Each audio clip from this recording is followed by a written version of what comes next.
September એ PCOS awareness month છે. PCOS એટલે કે પોલિસિસ્ટિક ઓવેરિયન સિન્ડ્રોમ. હવે આમાં થાય છે શું?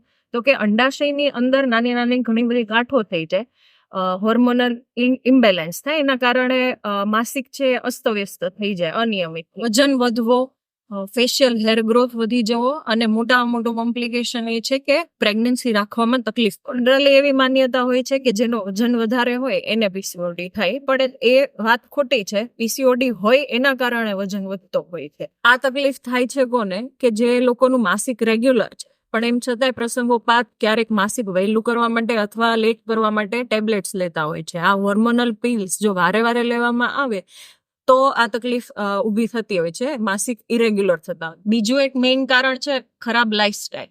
એની અંદર તમે જો એક્સરસાઇઝ નથી કરતા અથવા બહારનું junk food, process food, cold drinks એવું ખાઓ પીવો છો તો પણ આ તકલીફ થતી હોય છે. એને અવોઇડ કરો, રેગ્યુલર એક્સરસાઇઝ કરો, રનિંગ કરો, વોક કરો, યોગાસન કરો અને તમે હેલ્ધી ખાવાનું ચાલુ કરો.